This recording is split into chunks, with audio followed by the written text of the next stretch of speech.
Boa noite, né? Minhas queridas irmãs e irmãos, os que a gente está vendo, né? Os outros a gente não sabe. Que a serena paz de Jesus permaneça conosco, não só hoje, mas todo sempre. O estudo que nos cabe aqui hoje está dentro do capítulo 10 do Evangelho segundo o Espiritismo, que é bem-aventurados os que são misericordiosos. Essa apresentação que eu trouxe, ela não é minha, né? A gente copia e cola, e tem um centro espírita lá em Brasília, no Distrito Federal, que é o CEFAC, que é Centro Espírita Fraternidade, se eu não me engano, Allan Kardec. É CEFAC com K no final. E eles têm no site deles uma coletânea de estudos espíritas de todos os livros da codificação. Então, eu sou muito visual. Eu, quando vou assistir alguma coisa, eu gosto de olhar, porque eu não consigo, eu tenho dificuldade de fixar, assim, né? Aquela mente que trabalha muito. E interessante que esse tema de hoje tem muito a ver com aquele tema que eu trouxe há 2 semanas atrás, né? Da comunicação não violenta. Porque ele vai falar o tempo todo sobre basicamente tudo que a gente falou naquele dia, né? De compaixão, de empatia, que é essa parte do bem-aventurados que são misericordiosos, mas a parte da gente não julgar para não ser julgado. E se vocês vão lembrar, quem estava aqui naquele dia, até num dos slides que eu trouxe, porque no próprio livro tinha lá no iniciozinho, não julgueis para não ser julgados. Aí eu falei, nossa, eu estou precisando muito ouvir, ler, né? E pensar sobre esse assunto, porque já é a segunda vez num curto espaço de tempo que eu sou obrigada a me debruçar sobre o tema. São os itens, é o capítulo 10, os itens de 11 a 14. Na verdade, de 11 a 13, ele vai tratar do tema, não julgueis para não ser julgados, e o item 14, ele vai iniciar as instruções dos espíritos sobre o perdão. Não se encerra ali, porque depois, né, algum irmão vai seguir aí os outros itens. A gente vai só tratar do primeiro, que é o 14. Mas de 11 a 13 é o não julgueis, para não sermos julgados, né? E aí, o capítulo inicia com atire a primeira pedra, né? Aquele que estiver sem pecado. Na verdade, é a lição que está no Evangelho segundo Mateus sobre a mulher adúltera. É aquele trecho que a gente tanto conhece, tanto lê, mas cada vez que a gente relê, a gente vai revendo a profundidade né, do texto. E aí eu vou pedir permissão para a gente ler, porque, na verdade, a lição vai ser toda baseada nesse trecho. E aí vamos lá. Não julgueis para não ser julgados, né? Atire a primeira. Eu trouxe isso só assim que é bom a gente olhar, né? Parece que a gente está vendo Jesus, né? Aí dá uma... Não julgueis a fim de não ser julgados. É tão difícil, né? Tão difícil. E a gente vai ser julgado conforme a gente vai julgar dos outros. Isso aí é o ponto principal. Então, assim, né, não julgueis a fim de não ser julgados, porquanto sereis julgados conforme houverdes julgado os outros. Agora prestem atenção. Empregar-se-á convosco a mesma medida de que vos tenha servido para com os outros. Porque apesar da gente saber que Deus é amor, que é misericordioso, ele também é justiça. Então, a gente não pode ficar, né, impune às coisas que a gente executa. E aí a parábola, né, a situação aqui vivida por Jesus. Então, os escribas e os fariseus, e aí antes de começar, vamos lá, né? Quem eram os escribas? É muito interessante a parte da introdução, né, do Evangelho segundo o Espiritismo, Quem eram os escribas? Os escribas, eles eram os secretários, né, dos reis de Judá e alguns intendentes dos exércitos judeus. Mais tarde, passou-se a chamar de escribas os doutores que ensinavam a lei de Moisés, né, lá nas sinagogas, faziam causa comum com os fariseus, eles estavam par e par com os fariseus, de cujos princípios partilhavam, eles partilhavam os mesmos princípios, eles eram antipáticos às inovações, então eles eram conservadores, isso, eles queriam conservar aquela ordem, e eles queriam, obviamente, pegar Jesus pelo pé, né? Porque Jesus reprovava as ações dos fariseus. E os fariseus? Fariseus, que vem do hebreu parush, significa divisão, separação. Por aí a gente já tira. A tradição constituía parte importante da teologia dos judeus. A gente não vai dizer que não é importante a gente entender, manter algumas tradições, voltar ao passado, até porque a gente é no presente aquilo que a gente veio construindo, né, ao longo das existências. Com relação aos fariseus, consistia numa compilação das interpretações sucessivamente dadas ao sentido das escrituras e tornadas artigos de dogma. Eles eram cheios de dogmas, né? Constituía entre os doutores assuntos de discussões intermináveis, as mais das vezes sobre simples questões de palavras ou formas, de gênero de disputas teológicas, de sutilezas da Idade Média, enfim, e daí surgiram diferentes seitas, cada uma queria ter o monopólio da verdade, detestando-se umas às outras. Aí é por aqui, continuam, né? Tomavam muita parte nas controvérsias religiosas, eles eram inimigos dos inovadores, cheios de proselitismo, né? Falando demais, e sob aparência como se fossem muito devotos, né? Mas era só aparência, porque lá no fundo tinham costumes com muito orgulho, né? Tinham a religião como meio de conseguirem outras coisas. Aí eu fiquei pensando, passaram-se mais de 2000 anos e não parece tão atual, né? Para certas denominações, e aí eu falo de todas, né? Porque se a gente ainda está nesse processo ainda aqui na Terra, eu comecei a ler isso aqui com essa visão no passado, mas também vislumbrando tudo que a gente vê na atualidade, né? Brigas por causa de religião, enfim, aí voltemos ao texto. Então, os escribas e os fariseus, essas criaturas, nossos irmãos, que podíamos ser nós também, né? Por que não? Lhe trouxeram uma mulher que fora surpreendida em adultério. E, pondo-a de pé no meio do povo, disseram a Jesus: Mestre, esta mulher acaba de ser surpreendida em adultério. Ora, Moisés, pela lei, ordena que se lapidem as adúlteras. Qual sobre isso a tua opinião? Eles crentes que iam pegar Jesus pelo pé, né? Diziam isto para o tentarem e terem de o acusar.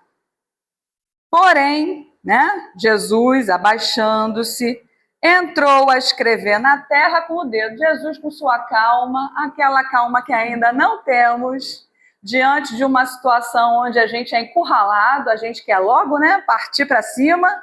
Jesus, na maior tranquilidade, abaixou na terra, continuou a escrever com o dedo no chão, ali a imagem, né?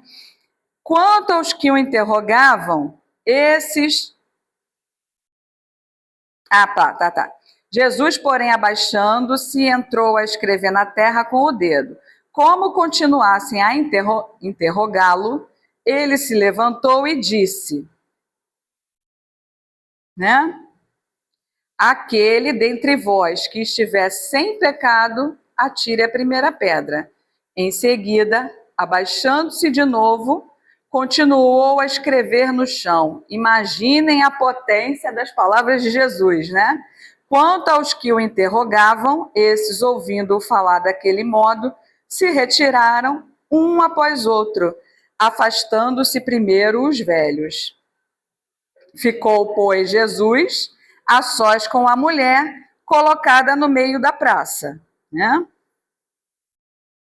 Então, levantando-se, perguntou-lhe Jesus: Mulher, onde estão os que te acusavam? Ninguém te condenou? Ela respondeu: Não, Senhor. Disse-lhe Jesus, né? Também eu não te condenarei. Vai-te e de futuro não tornes a pecar. Essa parte já está em João. A gente começou com Mateus e terminou com João. E aí a gente começa a nossa conversa, né? Hoje. Aí vamos pensar, né? Essa passagem, ela traz para a gente, de novo, a questão da indulgência, que foi tanto que a gente falou naquele dia, né? Na verdade, a indulgência, ela acaba se tornando um dever nosso para com os outros e dos outros para conosco, né? Como é que a gente pode julgar os outros com mais severidade do que a gente julga a si mesmo? Né? Normalmente, a gente acaba fazendo isso, né?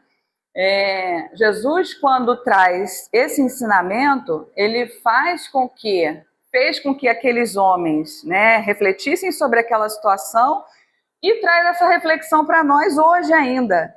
Porque imaginem, né, os mais velhos foram saindo logo primeiro, porque posto que viveram mais, tinham mais pecados do que os mais novos, pelo menos naquela existência ali, né? Então, assim, a gente vê muito mais o cisco, né, o arqueiro na trave, o arqueiro no olho do outro, do que a trave que está dentro do nosso olho, né? E aí pensemos aqui, será que a gente não tem os mesmos defeitos que a gente está observando nos outros? Né? Será que a gente não comete as mesmas faltas que a gente julga que os outros estão fazendo? Né? Vou passar. E aí, assim, as condições, né, da indulgência. O texto, né, do Evangelho segundo o Espiritismo vai dizer que existem duas formas, né, com relação à censura, à crítica, ao reproche, né, que na verdade tanto serve para reprimir o mal, quando a gente está olhando os defeitos dos outros, assim, com aquela boa vontade de reprimir o mal, né, pode até ser louvável. É que eu passei assim um pouco antes, né? Pode até ser louvável, porque assim, o texto vai falar para a gente que a gente não pode compactuar com o mal, né? Que foi o que Jesus fez. Jesus não compactuou com a situação né? O fato dele ter dito para a mulher não significa que ele não tenha percebido algum mal que ela possa ter feito. Mas, na verdade, ali ele não está reprimindo ela, ele está reprimindo a situação, né? A gente tem mais o hábito de reprimir as pessoas, né? Então, assim, aquilo, eu não concordo com o crime, mas eu não posso julgar o criminoso, né? Então, assim, por isso que ele diz a ela, vá e não peques mais, que é a orientação que ele dá, né? Que é diferente de quando a gente censura, critica, para desacreditar as pessoas, né? Aqui, ó, tá aqui, ó. Reprimir o mal é louvável, reprimir o mal pode ser um dever, né? A gente não deve compactuar com o mal, pode resultar num bem quando a gente, né, interrompe o ciclo do mal, mas a gente não pode desacreditar as pessoas, que isso já se torna maldade, maledicência, né? E aí não tem desculpa, né? Então, assim, reprimir o mal para o progresso da humanidade, né, para o progresso do nosso semelhante, isso é louvável, né? Mas a gente tem que ter, assim, quem é que pode, né, reprimir o mal? Jesus não proibiu que nós profliguemos o mal, né? O que é profligar? Está escrito no Evangelho. Adoro essas palavras difíceis que a gente é obrigado a ir no dicionário, né?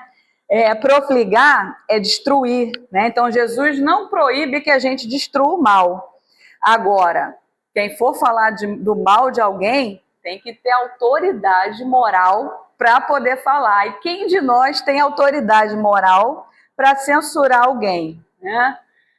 A autoridade moral ela tem que estar na razão direta, né, daquele que censura. Então, que é o que ele está falando aqui, ó. Quem tem? Quem cumpre as leis, né? E quem não tem? Quem viola as leis. Quem viola as leis não tem direito de reprimir ninguém, né? Então, assim, se eu pratico aquilo que eu estou condenando no outro, eu não tenho autoridade moral para reprimir o outro. E aí a gente tem algo que está sempre, né, martelando na nossa cabeça, que é a nossa consciência íntima. Né? Então, quando a gente viola as leis, a consciência fica gritando ali, né? E quem é que pode, quem é que tem autoridade moral, né? Que pode censurar alguém, que tem autoridade legítima para censurar alguém? É só Deus. Né? Só Deus pode julgar. A gente não pode julgar. Percebam que nem Jesus julgou a mulher. Né? Por mais que Jesus fosse já um espírito puro, em perfeita sintonia com o Pai, né? Como ele dizia, eu e o Pai somos um, por conta da sintonia, né? Nem Jesus julgou a mulher. Ele falou para ela, eu também não te condeno, né? Mas deu uma orientação. Vai, não peques mais, né? Porque quando a gente vai e continua pecando, pode até acontecer coisa pior, né? Jesus, quando curava os doentes, ele dizia, né? Vai, não peques mais. Por quê? Se a gente continua fazendo as mesmas coisas, é a lei, né, de causa e efeito, de ação e reação. Fatalmente a gente vai voltar a passar pelas mesmas coisas ou até por coisas piores, né? E Jesus diz isso o tempo todo, né? Se a gente parar para avaliar o Evangelho, o tempo todo Jesus está dizendo isso, vai, não peques mais. E quando trouxeram a mulher adúltera, naquela época, a concepção de justiça, né, é de que o papel da justiça era apedrejar. Imaginem, né, eles eram muito violentos, né? É apedrejar, crucificar, as leis daquela época, né? E acaba que a gente até hoje acredita mais no justiceiro do que na própria justiça. Não é assim? A gente acredita mais no justiceiro do que na própria justiça. Mas tem um problema com o justiceiro, né? Qual é a diferença do justiceiro para o criminoso? Não é? O justiceiro, ele acaba fazendo a mesma coisa que o criminoso. Não é isso? Não tem diferença, né? Quando você começa a querer fazer justiça com as próprias mãos, você está se igualando ao criminoso, né? Quando você responde uma situação de violência com mais violência, você está se igualando ao violento. A gente está fazendo as mesmas coisas, né? Então, a intenção também de Jesus ali era romper com aquele ciclo de violência. Quando ele não condena a mulher, né? Não julga a mulher, ainda orienta que ela vai, mude de vida, porque assim, ele não está deixando de reconhecer, né, provavelmente as coisas que ela havia feito antes. E imaginem a condição da mulher naquela época. Pois se hoje a gente já luta por igualdade, né, de condições, imagina na época de Jesus, mulher não era nada, não tinha direito a nada. Lembremos que nós mulheres só começamos a votar em 1932, né, no século XX. Imagina lá, antes do século I, né? Imagine lá. Então, a mulher realmente tinha direito a nada, a nada. Então, assim, eu fiquei pensando no filme da Marvel, né? Nos Vingadores. É a melhor coisa ter falado Vingadores, né? Porque eles não... se fossem justiceiros, não seria legal, né? Pelo menos já se sabe que eles estão ali querendo vingança, né? Não é justiça, Enfim, E aí fiquei pensando assim, fiquei fazendo uma avaliação, né? Se a gente tivesse que fazer uma análise de toda a nossa vida pregressa, né? Pensemos que tivesse aí um WhatsApp de toda a nossa vida, de todas as mensagens que a gente já mandou para alguém. Cruz credo, eu acho que eu não ia querer mostrar para ninguém, né? Das nossas últimas encarnações, então, nem precisa ir longe. Vamos botar aí das nossas 20 últimas encarnações. E ainda bem que a gente esquece, né? Porque eu fiquei pensando, eu acho que eu não ia ter coragem de jogar pedra em ninguém, gente, né? Quem que vai ter coragem de jogar pedra se a gente começar a fazer uma avaliação da nossa vida pregressa, né? Porque sem pecado só Jesus. Todos nós temos alguma coisa para contar, pois que ainda somos imperfeitos, né? Então, assim, como é que a gente vai se achar no direito de jogar pedra em alguém, ainda nos dias de hoje, né? Como eu falei antes, né? Só Deus pode julgar, né? A gente não pode julgar caso nenhum, né? A gente pode até dizer para um filho da gente, meu filho, isso não foi legal, né? Mas julgar jamais. Por outro lado, a gente também precisa aprender a não apoiar condutas erradas, né? A gente não pode apoiar condutas erradas, que foi o que aconteceu nessa passagem. Jesus não está apoiando a conduta da mulher. O que a gente precisa? A gente precisa continuar caminhando, mudando, renovando, progredindo, corrigindo, né? Apesar dos nossos defeitos, né? Quando alguém nos provoca, né, causa um dano, causa uma perda, causa um trauma, a gente tem que escolher o caminho que a gente quer tomar, né? Até porque Deus nos deu o livre arbítrio, né?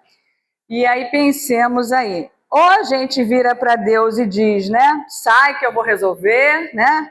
Eu tive aulas com os Vingadores, né? Eu vou bater em todo mundo, eu vou perseguir essa peste até o final dos meus dias, né? A vida não tem fim, a vida tem, né? Agora, se a vida não tem fim, eu vou ficar perseguindo essa criatura aí por quantas encarnações, né? Se a gente começar a pensar na ótica espírita. A gente pode vingar? Pode, né? Vai chegar lá na vida 50, eu já vou ter perturbado ele 50 vezes, ele vai ter me perturbado 50 vezes, eu vou ter perturbado ele 48, então eu ainda tenho mais duas para empatar, mais duas vidas para empatar, né? E por isso que acaba existindo obsessor, né? Por isso que acaba existindo perseguidor, por isso que existe parente, né?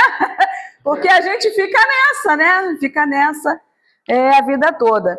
Então, pensemos que se a gente ficar nessa relação de ódio, de perseguição, de jogar pedra, a gente acaba se unindo mais a esse outro espírito, às vezes até do que uma relação de amor, porque o amor liberta, né? Quando a gente ama, a gente deixa ir, a gente deixa de perturbar, né? As relações, né, às vezes ficam ali anos e anos e anos, aquelas duas criaturas, né, agarradas, às vezes vem na outra encarnação até como siameses, né? O negócio é tão agarrado que vem no mesmo corpo com duas cabeças, não é isso? Né? Porque acaba que a gente fica preso ali naquele ciclo, né? E ao passo que o contrário, quando a gente ama, né, a gente liberta o outro, né? A gente deixa ir, a gente compreende, enfim. E de mais a mais, pensemos no nosso corpo físico, né? A gente não foi construído para odiar. O nosso corpo, ele não aguenta sentimentos ruins. Quando a gente está odiando, logo vai dar, né, algum problema em algum. Normalmente as pessoas têm problemas gastrointestinais, podem perceber, quando a gente está com raiva, né? O estômago já fica logo ruim, dá azia, dá síndrome do intestino irritado, o que mais? Úlcera, né? Úlcera não é a doença dos nervosos, né? Câncer, Então, assim, nem o nosso corpo foi feito para odiar, ele não suporta. A gente tem uma estrutura que é delicada, né? Não foi feita para odiar. O próprio coração, né? Quando a gente está muito estressado, o sistema cardiovascular ele é muito sensível. A gente sofre aqueles impulsos elétricos, né? O coração dispara. Então, assim, nós somos uma estrutura muito perfeita, feita por Deus, não para odiar, para amar, para amar. Então, como é que a gente ainda vai estar, né, em pleno século XXI, pensando em atirar pedras nos outros, né? Enfim, e aí, assim, a gente sabe que é difícil, né? É um caminho que exige muito autocontrole, né? Até estava assistindo esses dias uma palestra do Haroldo Dutra Dias, e ele fala, né, que normalmente aquele que está semeando assim o mal, ele está sempre sorrindo, né? Quando a gente está semeando, a gente está sorrindo, mesmo que seja uma coisa ruim, a gente chora na hora da colheita, né? Porque o retorno vem, né? Na hora que você está ali maquinando uma coisa ruim com os outros, você está sorrindo. Na hora da colheita, depois, a gente acaba chorando, né? Então, que assim, a gente precisa de muito autocontrole para não ficarmos com raiva, para não tacarmos pedra naquelas pessoas que nos causaram um mal, mesmo que tenha sido o mal mais terrível, né? Suportado por nós. Deixa eu tirar daqui. Enfim. E aí, ele continua falando depois, né? Falando um pouco dessa reflexão, que é o início do perdão. Não, acho que não precisa não, não precisa não, não precisa não. É só um trechinho.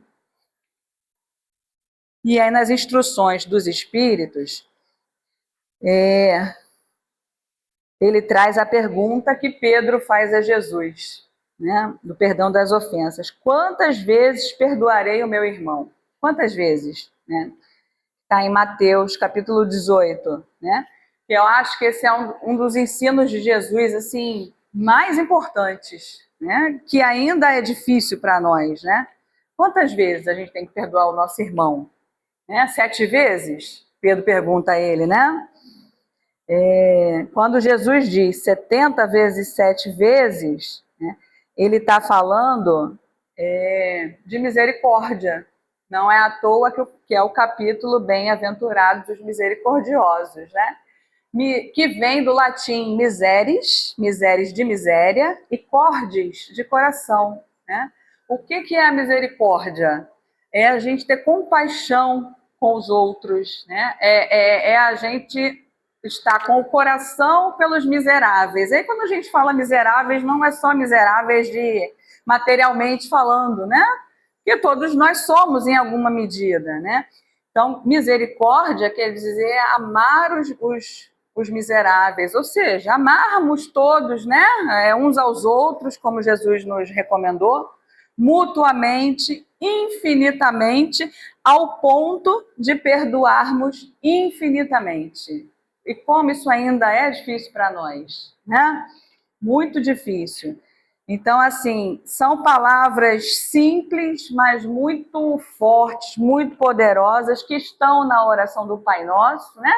Que é uma oração pequena, mas muito linda e muito potente, né? Então, é entender que o que a gente pensa, sente pelos outros, tem que estar sempre falando mais alto ao coração, né? São palavras de misericórdia, né? É um sentimento muito profundo de piedade, de solidariedade, de compaixão, que a gente precisa exercitar, que é diferente de julgar, né? Jesus vai dizer o tempo todo, a gente tem que perdoar ilimitadamente, perdoar cada ofensa. A gente, infelizmente, ainda não consegue, mas esse tem que ser o nosso exercício. Para a gente fazer isso, a gente precisa se esquecer da gente mesmo, né? Começar a aprender a se colocar em segundo plano, né? Como se a gente fosse assim uma criatura invulnerável ao ataque, né? A gente não consegue ainda, né? Mas é um exercício que a gente precisa fazer, criar essa redoma para que as coisas não nos atinjam tanto, não nos afetem tanto ao ponto, né? Como eu falei ainda há pouco, acabam afetando não só o nosso espírito, mas reverberando por todo o nosso corpo físico, e aí vem as doenças, né? Então, cada vez mais, a gente precisa trabalhar em nós esse sentimento da indulgência, e a indulgência aparecendo novamente, né? Que é essa facilidade que a gente precisa aprender, né? Facilidade em perdoar, facilidade em ser mais tolerante, em ser mais clemente com os erros alheios. E aí, como eu falei lá no início, não é compactuar com os erros, mas é entender o momento da pessoa que erra. Até porque, né, repetindo mais uma vez, nós também erramos tanto quanto ou mais do que aquela pessoa a quem a gente está criticando, né?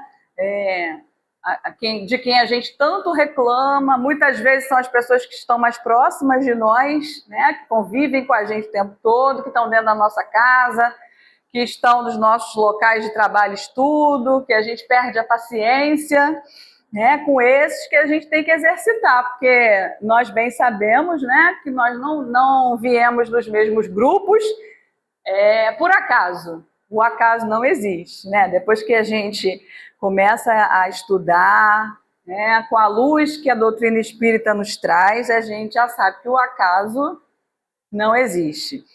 Então, quando Jesus fala de perdoar 70 vezes 7, é perdoar infinitamente. Mas eu não consigo. Não consegue, né? Você não consegue ainda amar aquela pessoa? É claro que não, porque a natureza não dá saltos, mas se você já não desejar o mal, né? Você já está progredindo. Se você conseguir fazer uma prece, né, por aquele irmão, por aquela irmã, você já está progredindo.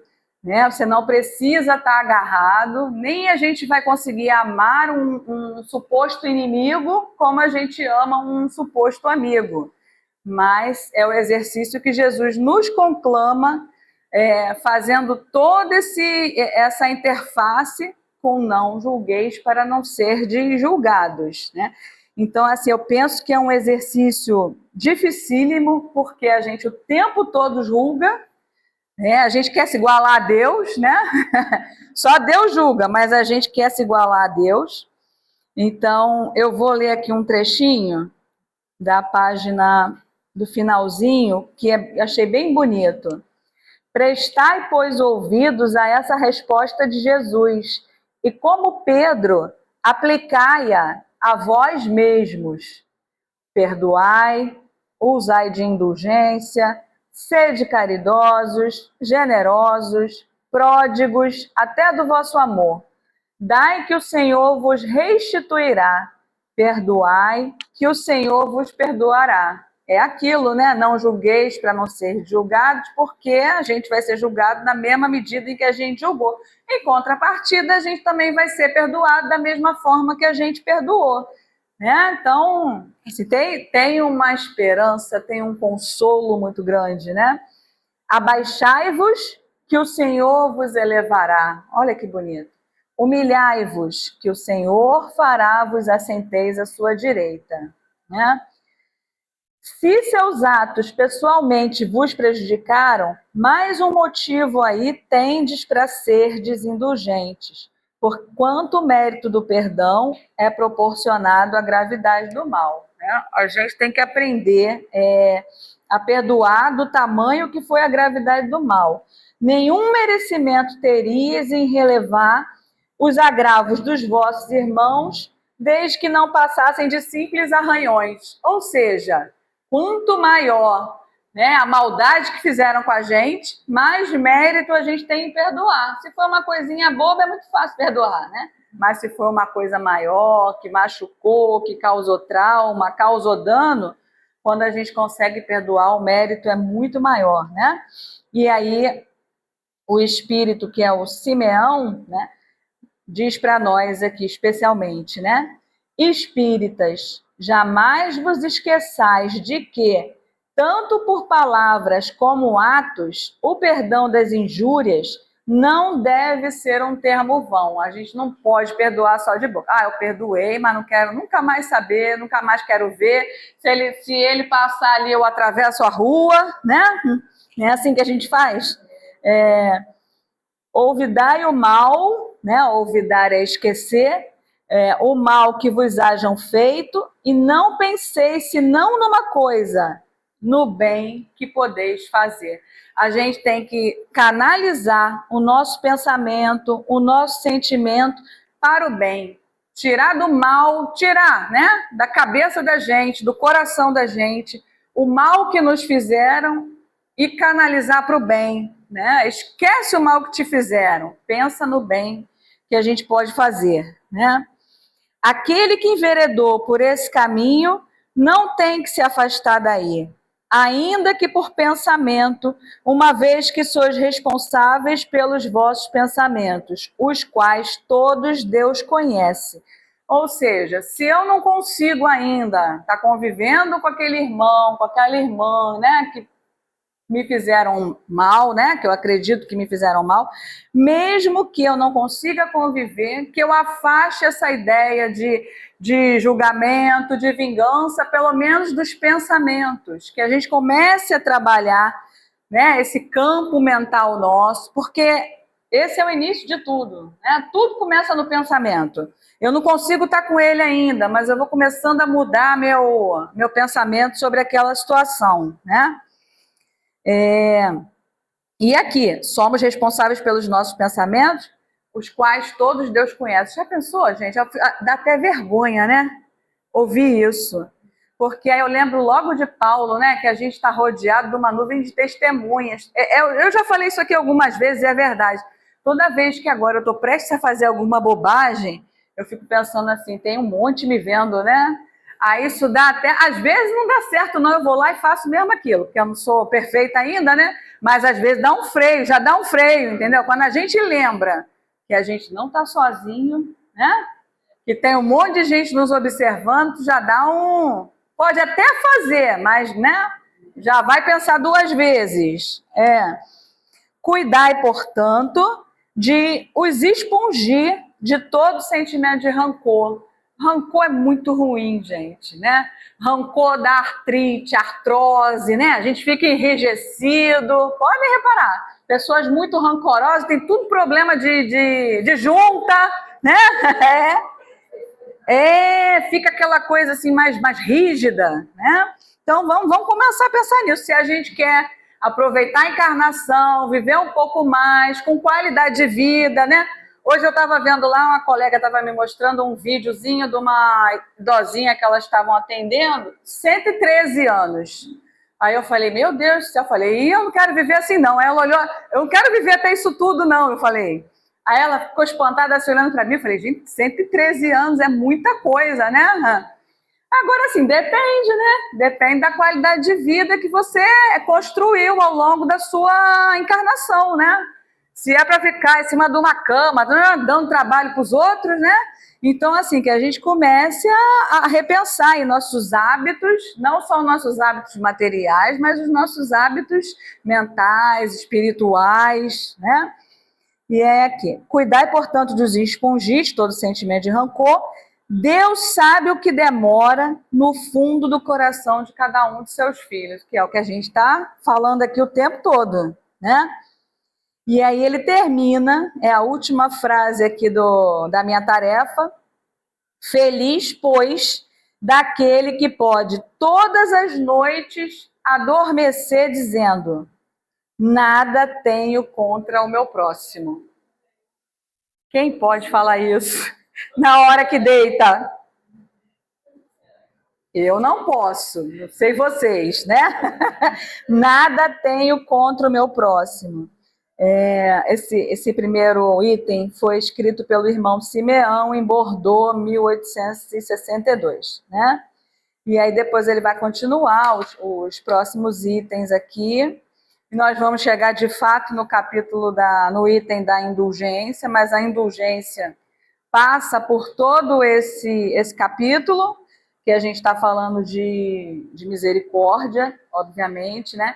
E Deus, o tempo todo, usa de misericórdia para conosco, e a gente precisa usar da mesma misericórdia para com os nossos irmãos, né? Senão a gente vai ser igual aquela outra história, né? Aquela outra parábola de Jesus, que o Senhor foi misericordioso com o servo que estava devendo, e o servo foi lá, né? Esculachou que estava devendo a ele, e o Senhor falou: mas eu usei de misericórdia para contigo, como é que você não usou então? Acabou a misericórdia, né?